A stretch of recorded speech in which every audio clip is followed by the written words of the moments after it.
Bismillahirrahmanirrahim. Assalamualaikum warahmatullahi wabarakatuh. Alhamdulillahi wa kafa. Assalatu wassalamu ala rasulihin nabiyil mustafa wa ala alihi wa ashabihi ahli sidqi wal wafa. Amma ba'du, subhanaka la ilma lana illa ma 'allamtana innaka antal alimul hakim. Alhamdulillah, kita bersyukur pada Allah Subhanahu wa taala. Allah berikan kesehatan lahir dan batin kepada kita semua sehingga bisa hadir di tempat yang mulia ini, yakni menunaikan kewajiban kita selaku orang-orang yang beriman, menunaikan sholat subuh berjamaah yang diteruskan dengan rangkaian zikir dan halaqah ilmiah, pengajian yang biasa kita laksanakan setiap pagi hari Ahad. Mudah-mudahan seluruh rangkaian ibadah yang kita lakukan dikabul oleh Allah Subhanahu wa taala. Amin ya rabbal alamin. Salawat dan salam semoga tercurah kepada junjungan kita baginda Rasulullah sallallahu alaihi wasallam. Manusia hebat, manusia luar biasa yang begitu sepak terjangnya sangat mengagumkan kawan maupun lawan,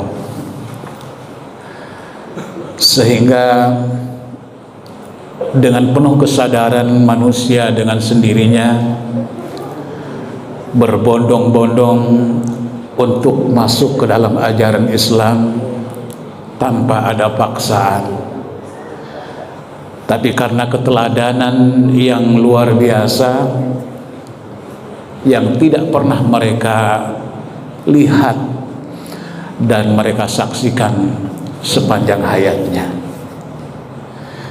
yaitu Rasulullah Sallallahu Alaihi Wasallam yang Allah berikan izin untuk memberikan syafaat kepada umatnya, baik di alam barzah, di yaumil qiyamah, di padang mahsyar dan siratal mustaqim. Mudah-mudahan kita termasuk hamba Allah yang ditakdirkan oleh Allah Subhanahu wa taala untuk mendapatkan syafaatul uzma di hari-hari kiamat dan hari mahsyar nanti. Hadirin dan hadirat, pagi hari ini kita akan membahas topik Ghazwatut Tabuk yang sering kita artikan perang Tabuk. Tapi di kesempatan kali ini saya kutip langsung yang berbahasa Arab, tidak diterjemahkan ke dalam bahasa Indonesia, ingin memberikan satu spesifikasi makna daripada ghazwah itu sendiri. Rasulullah Sallallahu Alaihi Wasallam di dalam sejarah itu mengikuti ghazwah, peperangan sebanyak 28 kali. Peperangan di zaman Rasulullah masih hidup, dan Rasulullah ikut di dalam peperangan tersebut, maka perang tersebut disebut dengan ghazwah. Seperti perang Badar, ada perang Hunain, ada juga perang Uhud, perang Khandaq. Di situ Rasulullah ikut bersama-sama dengan para sahabat untuk berjuang menegakkan yang hak dan memberantas yang batil. Inilah yang disebut dengan ghazwah. Tapi ada juga di masa Rasulullah terjadi satu peperangan di mana Rasulullah tidak ikut berperang pada saat itu, tetapi mengutus sahabat-sahabat kepercayaannya untuk memimpin di dalam peperangan itu. Seperti pada bulan-bulan yang lalu kita membahas tentang perang Mu'tah. Di situ Rasulullah tinggal di Madinah, menemani saudara-saudara kita, para wanita, orang-orang tua, dan anak-anak yang ada di Madinah, yang tidak mungkin mereka untuk bersama-sama perang dengan para lelaki yang lain. Tapi mengutus Zaid bin Harisah, Ja'far bin Abi Thalib, Abdullah bin Wahab, ada juga di situ Khalid bin Walid. Berangkatlah mereka, sedikit mengingatkan kembali, berangkatlah mereka dengan jumlah 3.000 orang berhadapan dengan tentara-tentara Romawi sebagai negara besar dan kuat, negara adidaya pada zaman itu. Tidak hanya besar dan kuat, tapi dia berkoalisi dengan suku Ghassan. Siapa suku Ghassan itu? Suku Ghassan adalah mereka berkebangsaan Arab Selatan, tapi beragama Nasrani. Beragama Nasrani, mereka itu hijrah di abad ketiga ke negeri Syam, membaur, karena itu perbatasan, membaur dengan orang-orang Romawi.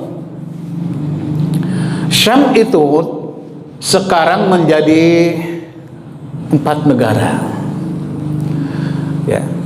Ada Syria atau Suriah, ada juga Lebanon, Yordania, dan juga Palestina.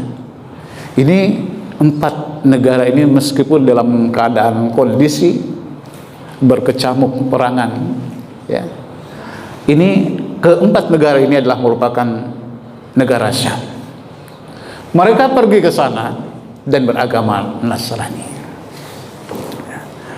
Nah, ini 3.000 orang berhadapan dengan 200.000 orang koalisi tentara Romawi dengan tentara suku Ghassan. Kalau kita bandingkan itu, 200.000 dibagi 3.000 itu kira-kira satu orang itu berhadapan dengan 66 musuh. Ini luar biasa ya. Satu orang harus bisa mengalahkan 66 musuh. Sempat down juga mentalnya, tapi diberikan satu semangat bahwa kita tidak memerangi jumlah. Kita tidak memerangi jumlah, tetapi kita memerangi atas dasar perintah Allah Subhanahu wa ta'ala, menegakkan keadilan dan memberantas kemungkaran. Semangat berkobar, dan di penghujung peperangan itu diraih kemenangan oleh umat Islam. Meski gugur 3 pahlawan utusan Rasulullah, yaitu Ja'far bin Abi Thalib, kemudian Abdullah bin Rawahah, dan juga Zaid bin Harisah. Ini sekarang makamnya ada di Yordan. Saya sempat ke sana ya, berziarah, alhamdulillah, di masjid, samping masjid terpisah, di situ ada Zaid bin Harisah dan ada juga Ja'far bin Abi Thalib yang dikenal dengan At-Tayyar. Kemudian Ghazwah Tabuk ini adalah peperangan yang terbesar. Kalau bulan kemarin kita membahas tentang Fathu Makkah, di Fathu Makkah itu hanya ada 3.000 orang yang berperang. Tetapi di dalam perang Tabuk ini melibatkan kaum muslimin sebanyak 30.000. Ini jauh berlipat ya, 10 kali lipat. Perang Tabuk adalah perang yang terakhir yang dilakukan oleh Rasulullah Sallallahu Alaihi Wasallam karena terjadi di bulan Rajab tahun ke-9 Hijriah. 9 Hijriah. Sedangkan Rasulullah wafat itu tahun 11 Hijriah. Berarti ada jeda waktu setelah peperangan ini Rasulullah Sallallahu Alaihi Wasallam, yaitu 2 tahun, 9, 10, 11. Peperangan ini adalah merupakan satu peperangan yang sangat dalam kondisi sulit. Maka Ghazwatut Tabuk disebut juga dengan Ghazwatul Usrah, perang kesulitan. Karena kondisi pada saat itu Madinah dalam keadaan musim panas. Dalam keadaan musim panas. Ya, tahun 94 saya dulu menunaikan ibadah haji. Itu musim panas bisa sampai ketinggian itu 50 derajat.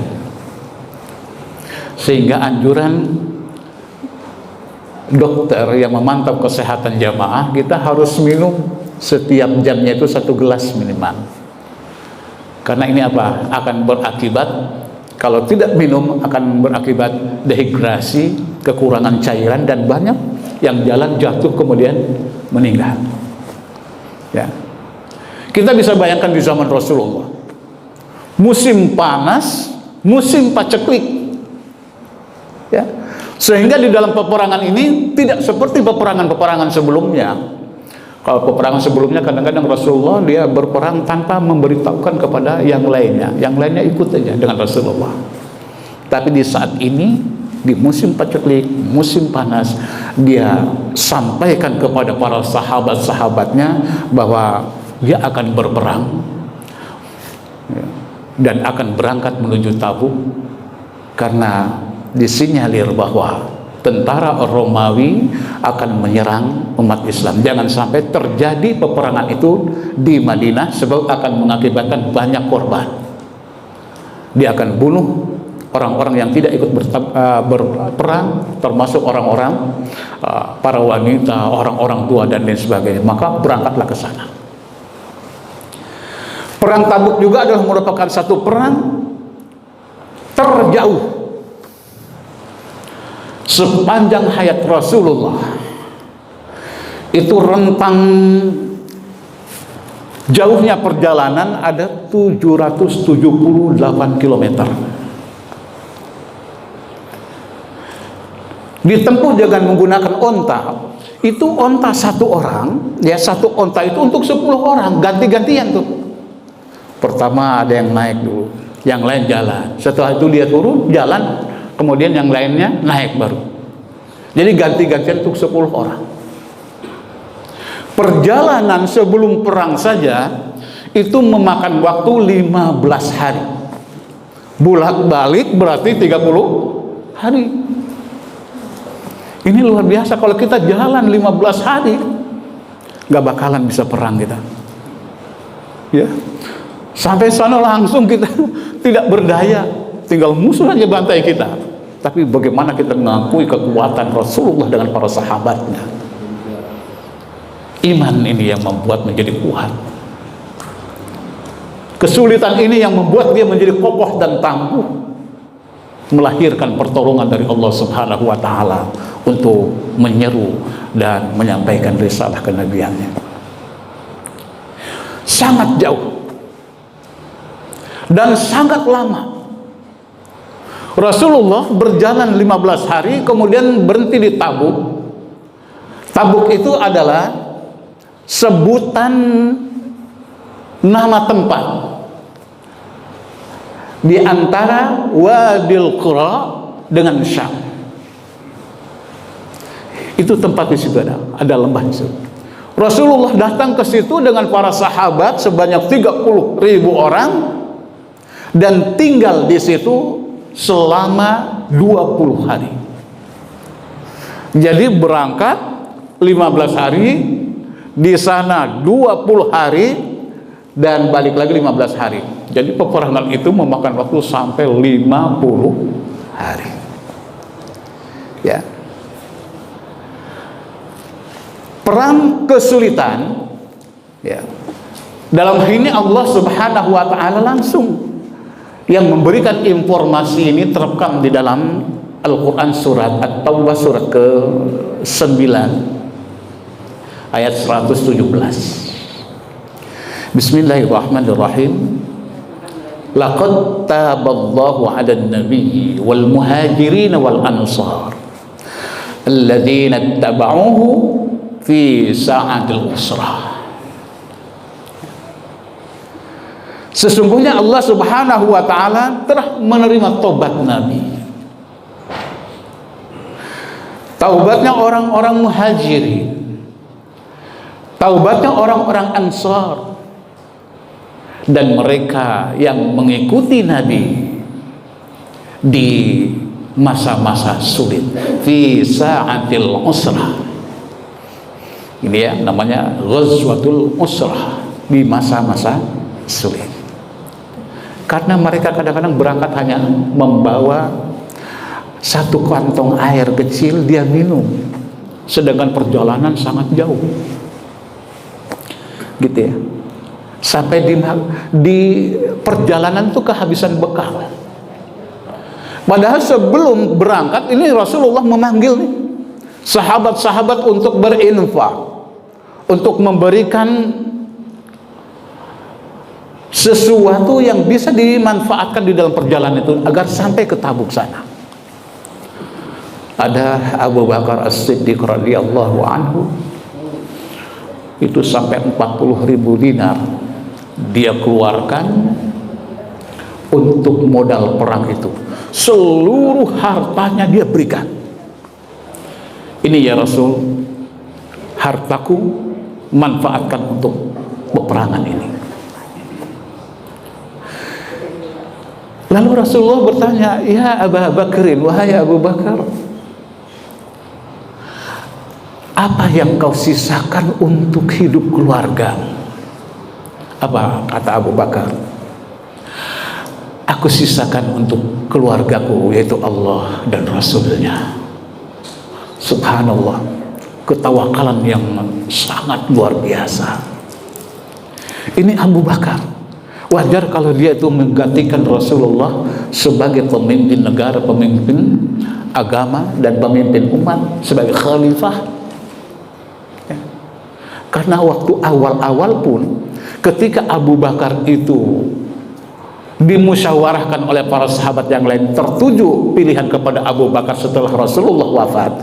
Rasulullah itu wafat pada 12 Rabiul Awal, itu ya, 12 Rabiul Awal 1632. Nah ini wafatnya di hari Senin, dimakamkan hari Selasa. Karena apa? Ada sesuatu yang dianggap krusial, dianggap sangat penting.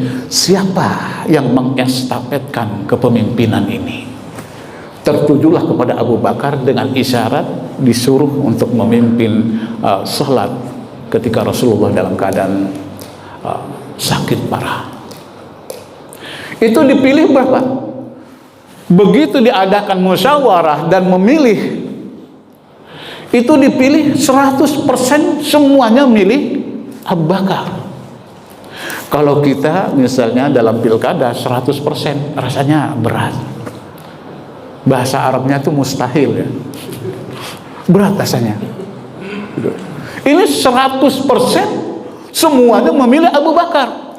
Tapi Abu Bakar tidak jumawa. Salah ini, kata Abu Bakar. Ulang lagi. Gitu ya. Disuruh ulang lagi. Enggak langsung diterima. Pemilihan lagi. Dipilih lagi Abu Bakar 100% lagi. Jadi sepanjang bumi ini berputar, sepanjang angin ini menghembus, satu-satunya orang yang didukung oleh rakyatnya 200%. Abu Bakar. Ini pun begitu, nggak tanggung-tanggung. Ya, seluruh hartanya dia berikan. Yang disisakan, yang ditinggalkan untuk kehidupan keluarganya adalah Allah dan Rasulnya. Masya Allah, ini jadi pelajaran buat kita. Ya. Kadang-kadang kita berinfak, ada sedekah lewat, gitu. Kita cari nominalnya paling kecil. Kalau 100.000 umpamanya dengan ada 5.000, pasti yang kita ambil yang 5.000-nya itu kita masukin. Itu juga udah lecak nggak? Kalau didiriin nggak bisa berdiri gitu ya, jatuh lagi gitu. Ya. Umar bin Khattab radhiyallahu anhu, dia berikan setengah daripada hartanya. Ditanya oleh Rasulullah, wahai Umar, apa yang kau sisihkan untuk keluargamu? Separuh dari harta yang saya sisakan untuk keluarga. Ya, ini Umar bin Khattab. Begitu juga dengan sahabat yang lain, mereka itu berlomba-lomba untuk memberikan sesuatu. Itu pun juga masih kehabisan bekal di dalam perjalanan, sehingga banyak di antara mereka yang memakan daun-daunan gitu. Ya, tetapi semangat untuk berperang terus membara. Mereka tidak pernah mengenal Allah dan mereka tidak pernah mengenal rasa takut. Ya. Ini kalau sudah Rasulullah yang menginstruksikan untuk berperang, itu mereka kalau pulang itu dia sedih. Ya. Bilal bin Rabah ikut perang dengan Rasulullah. Dia ikut nih. Selesai peperangan dia pulang bersama-sama dengan Rasulullah. Dia nangis. Ya. Kenapa engkau nangis ya Bilal? Apa engkau menyesal ikut perang denganku? Tidak ya Rasul. Aku cemburu. Ya. Aku ngiri kepada saudara-saudara kita yang gugur di medan tempur. Sementara saya selamat. Bukan alhamdulillah selamat gitu ya, tetapi saya selamat. Dia ingin mati syahid di dalam pertempuran. Ini kan luar biasa. Kalau kematian saja sudah tidak ditakuti, maka tidak ada satupun makhluk di permukaan bumi ini yang ditakuti. Ini urat rasa takutnya udah hilang. Maka kalau 1 dibanding 66 itu tidak ada apa-apanya. Ya, itu sampai perang memegang bendera, ditebas tangan kanannya. Tangan kanannya sudah hilang, diganti dengan tangan kiri. Itu bendera di bawah. Tangan kirinya ditebas lagi, ditaruh di bagian sini. Terus darah bercucuran, menjadi syuhada. Ya, orang yang mati syahid itu luar biasa, darahnya ditimbang sangat berat dan dia akan masuk ke dalam surga tanpa hisab. Ya. Perang Tabuk ini adalah setara dengan Fathu Makkah besarnya, yakni dapat menggentarkan hati, nyali dan nurani orang-orang yang memusuhi Islam, sekaligus merupakan satu jawaban terhadap nyinyiran orang-orang Nasrani. Islam dan umatnya itu tidak ubahnya seperti pelita yang nyala dengan redup, dia akan mati dengan sendirinya secara perlahan-lahan. Untuk umat Islam akan habis. Islam dan umat Islam itu tidak ubahnya seperti awan di siang hari. Di musim panas dia akan sirna dan hilang tanpa bekas. Padahal perang Tabuk ini adalah satu peperangan umat Islam versus negara terkuat, terbesar, yaitu Imperium Romawi yang dikenal pada saat itu sebagai negara adidaya, negara yang memiliki banyak tentaranya, negara yang memiliki persenjataan canggih di masa itu, dan negara yang memiliki logistik yang sangat memadai. Ini adalah sesuatu yang ditakutkan sebenarnya oleh orang-orang Arab. Mereka takut mereka dengan itu sebenarnya, ya, karena kekuatan yang besar ini. Maka di sini ya kita luar biasa tentang Ghazwah ya Fathi Makkah di dalam kitab ini Ar-Rahiqul Mahfum. Inna ghazwata Fathi Makkah kanat ghazwatan fasilatan bainal haqqi wal batil. Jadi perang Fathu Makkah itu adalah satu peperangan yang memisahkan, menentukan antara hak dengan batil. Lam yabqa ba'daha majalun lirraibati wazzanni fi risalati Muhammadin sallallahu alaihi wasallam indal harb. Ya. Jadi keraguan dan zon di dalam risalah baginda Nabi Muhammad sallallahu alaihi wasallam itu terkikis di dada orang-orang Arab. Walidzalika inqalabal majra tamaman. Maka oleh karena itu keadaan itu berbalik secara total. Tadinya orang enggan untuk masuk Islam. Tadinya orang-orang menyalahkan Islam, ya, benci dengan Islam, mau membunuh umat-umat Islam. Tapi berbalik. Wa dakhalan nasu fi dinillahi afwaja. Manusia, khususnya orang-orang kaum musyrikin, mereka masuk ke dalam agama Allah secara berbondong-bondong tanpa ada paksaan. Semuanya masuk Islam. Maka peperangan di dalam Tabuk ini bukan perang melawan orang Yahudi, bukan perang melawan orang Nasrani, bukan perang melawan bukan perang orang Yahudi, dan juga bukan perang melawan orang-orang Nasrani, tetapi apa? Perang melawan orang-orang kafir musyrik dan orang-orang munafik. Ya, orang munafik ini sebenarnya ada dua ya yang diperangi. Yang diperangi oleh Rasulullah adalah munafik i'tiqadi. Sebab munafik itu ada i'tiqadi, ada amali.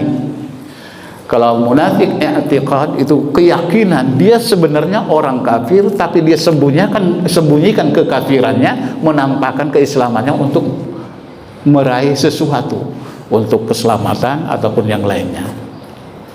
Tapi kalau munafik amali ini adalah orang yang Islam sebenarnya, tetapi idza haddatsa kadzaba wa idza tumina khana wa idza wa'ada akhlafa. Ya, jangan sampai kita ada di situ tuh ya, orang Islam tetapi amalinya ya berjanji menyelisihi janji, tidak menepati, diberikan kepercayaan, khianat gitu ya. Kemudian kalau berjanji dia tidak mau menepati. Nah, ini ada sebenarnya ya judulnya munafik i'tiqadi.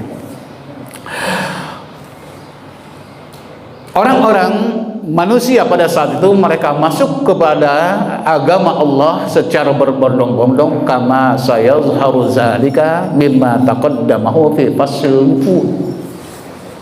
Ya. Sebagaimana jelas nampak terlihat itu dari satu keterangan tentang kedatangan para duta-duta. Setelah Fathu Makkah itu duta-duta dari mana-mana berdatangan. Wa minal adadil ladzi hadara fi hajjil wada'. Ya, dan juga dari bilangan jumlah orang-orang yang hadir ketika melaksanakan haji wada. Ketika Rasulullah melaksanakan haji wada itu semakin banyak berdatangan. Ya'tuna min kulli fajjin amin. Wantahat al-muta'abu ad-dakhiliyyah wastarahal muslim. Ya. Dan kendala-kendala setelah Fathu Makkah itu kendala internal itu berakhir. Ya. Kendala internal berakhir, artinya kendala yang ada di dalam ya kita sendiri. Berkonsentrasi ya, umat Islam istirahat, tenang, berkonsentrasi li ta'limi syara'illahi, untuk mengajar syariat-syariat Allah, wa bathi da'watil islami, dan juga penyebaran agama Islam. Hadirin, Abu Sufyan salah seorang sahabat. Abu Sufyan ini melihat Heraklius adalah pemimpin Romawi ya, pemimpin Romawi. Ketika Abu Sufyan ini ke sana bersama dengan Dihyah al-Kalbi, ini yang diutus oleh Rasulullah Sallallahu Alaihi Wasallam untuk menyampaikan surat. Pembahasan yang lalu tentang baiat Hudaybiyah itu ada satu kesepakatan di mana di situ gencatan senjata selama 10 tahun tidak ada peperangan. Dimanfaatkan oleh Rasulullah Sallallahu Alaihi Wasallam untuk menyebarkan surat ke seluruh penjuru dunia yang isinya yaitu dakwah, mengajak para raja-raja itu untuk masuk Islam. Ini ya, Abu Sufyan melihat gerak-gerik daripada Heraklius. Pada saat itu dia yakin bahwa nanti suatu saat Heraklius beserta dengan bala tentaranya akan dibawa menuju Arab dan akan berhadapan dengan kaum muslimin di bawah komando Rasulullah. Peperangan akan terjadi di Jazirah Arab. Ini keyakinan Abu Sufyan.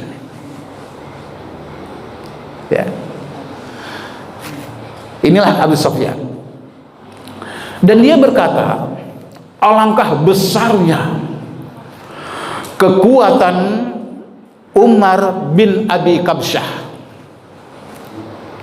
Dia ditakuti oleh pemimpin Romawi yang besar yang dikenal dengan Bani Asfar. Siapakah Abu Kabsyah itu? Abu Kabsyah adalah salah satu kakek Rasulullah. Ya.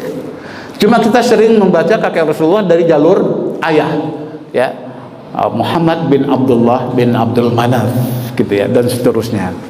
Ini kakek dari jalur ibu, Siti Aminah, bernama Abu Kabsyah. Abu Kabsyah, orang-orang musyrik itu menjuluki Rasulullah dengan Bani Kabsyah, ya, karena menurut mereka bahwa Rasulullah itu memiliki satu agama dan keyakinan berbeda dengan agama mereka. Ya, orang-orang itu kan orang-orang musyrik dan dia punya keyakinan Tuhan banyak. Ya. Kemudian Bani Asfar, orang-orang Arab di dalam Islam itu menjuluki orang-orang Romawi dengan Bani Asfar. Yang dimaksud dengan Bani Asfar itu adalah salah satu poros negara superpower ya, yang ada pada zaman itu. Superpower itu adidaya, sama dulu di dunia itu ada Amerika dan Soviet bubar gitu, dan ada Rusia gitu ya. Dulu itu kalau bukan Romawi itu Persia. Ya, ini apa namanya? Yang disebut dengan Bani Asfar. Lalu apa yang membuat perperangan itu terjadi? Ya. Sababul ghazwah. Illa annaha kanat hunaka quwwatun ta'arradat lil muslimina min ghairi madrurin. Ya. Ini Abu Sufyan itu perkataannya betul-betul luar biasa, terwujud itu. Dia bilang akan terjadi satu peperangan, dan peperangan itu pasti akan terjadi. Umat Islam pada saat itu mereka tidak pernah berpikir, bermimpi pun tidak pernah akan berhadapan dengan kekuatan besar Romawi ini. Karena apa? Mereka sadar diri, merasa kecil harus berhadapan dengan tentara raksasa ini. Ya. Dan umat Islam di Madinah itu semuanya mereka sibuk berkonsentrasi untuk mempersiapkan diri dari rasa takut itu. Takut nanti suatu saat akan ada serangan dari suku Ghassan. Sehingga setiap ada suara yang aneh, ada suara gaduh, itu mereka pikirannya pasti suku Ghassan sedang berada di Madinah. Ada sejarah yang tidak bisa dilupakan. Umar bin Khattab radhiyallahu anhu memiliki teman karib, sahibul hamim, itu orang Ansor. Kalau Umar bin Khattab tidak berada di majelis Rasul, maka temannya yang dari Ansor dia datang kepada rumah Umar bin Khattab dan menyampaikan sebuah berita. Begitu juga temannya kalau tidak hadir di majelis Rasul, Umar bin Khattab yang hadir ini dia pergi ke rumah itu orang untuk menyampaikan sebuah berita. Suatu ketika orang yang dari Ansor itu datang ke rumah Rasul, ke rumah Umar bin Khattab, dia mengetok pintu. Assalamualaikum, buka ya Umar, buka ya Umar. Umar langsung dia keluar. Apakah suku Ghassan sudah sampai di sini? Itu jadi karena apa? Terbayang-bayang di dalam pikirannya itu. Nah, kita kembali. Namun di sana ada sesuatu kekuatan yang menghalangi orang-orang Islam dengan alasan yang tidak benar dan tidak masuk akal. Kekuatan apakah itu? Wahiyya quwwatur Roman, yaitu kekuatan negara Romawi. Akbaru quwwatin askariyatin zaharat ala wajhil ardi fi dzalika zaman. Jadi kekuatan negara Romawi, kekuatan militernya itu adalah kekuatan yang terbesar yang nampak di permukaan bumi ini. Wa qad arafna mimma fima taqaddama anna bidayata hadhihi ta'arud kanat biqatli safiri Rasulillah sallallahu alaihi wasallam. Jadi telah kita ketahui bahwa permulaan daripada tindakan penghalangan ini adalah dengan terbunuhnya utusan Rasulullah yang bernama Al-Haris bin Umair Al-Azdi. Jadi Rasulullah itu pernah mengutus Haris bin Umar Al-Azdi, begitu sampai di sana diikat dan dibunuh. Padahal duta ya, utusan itu tidak boleh dibunuh. Seapapun kekuatan kebenciannya dan segenting apapun peperangan yang sedang berjalan, itu tidak boleh dibunuh. Ini duta dan utusan itu. Ya. Maka oleh karena itulah Rasulullah Sallallahu Alaihi Wasallam Ya. Dia mengutus seseorang yang bernama, ini dibunuh oleh Surahbil namanya ya. Surahbil bin Amr al-Ghassani. Ya. Kemudian akhirnya Rasulullah sallallahu alaihi wasallam mengutus Zaid bin Harithah ya ke Mu'tah sana, sehingga terjadi satu peperangan yang sengit, meski di dalam peperangan itu tidak sesuai dengan apa yang diharapkan ya, yaitu walam tanjah fi akhdhi at-ta'siri min ulaika az-zalimin. Jadi sebenarnya untuk melampiaskan suatu dendam itu tidak berhasil, tetapi apa? Annaha tarqat awra'a atharin fi nufusil arab. Ini datangnya ke sana itu tidak apa, meskipun tidak sukses, tetapi apa? Di situ cukup memberikan satu kesan ya. Memberikan satu kesan yang mendalam terhadap jiwa-jiwa orang-orang Arab, baik itu yang dekat maupun jauh, bahwa Rasulullah Shallallahu Alaihi Wasallam dengan bala tentaranya tidak bisa diremehkan begitu saja, tetapi dia memiliki satu kekuatan yang dahsyat, bisa mengalahkan kekuatan yang dianggap kuat pada saat itu. Berangkatlah 30.000 tentara, kemudian sampai ke Tabuk. Pada saat itu berhadapan dengan sebanyak 40.000. Jadi 10.000 bandingnya nih, 30.000 melawan 40.000. Keberangkatan ini karena Rasulullah Shallallahu Alaihi Wasallam tadi terbunuhnya sahabat utusan itu, kemudian yang kedua juga adanya pedagang dari Madinah yang berangkat ke Syam, balik lagi ke Madinah, terus dia memberikan informasi bahwa Heraklius, tentara daripada di Zaitun itu, mereka sudah mempersiapkan untuk perang menuju Madinah. Maka Rasulullah mengutus lebih dulu ke sana. Tetapi sesampainya di sana, ditunggu oleh Rasulullah beserta dengan para sahabatnya selama 20 hari, tidak ada yang keluar. Dia takut rupanya terhadap umat Islam, walaupun bandingannya 30.000 dengan 40.000. Nggak ada yang berani keluar. Hanya kabar yang membuat Rasulullah begitu cepat merespon.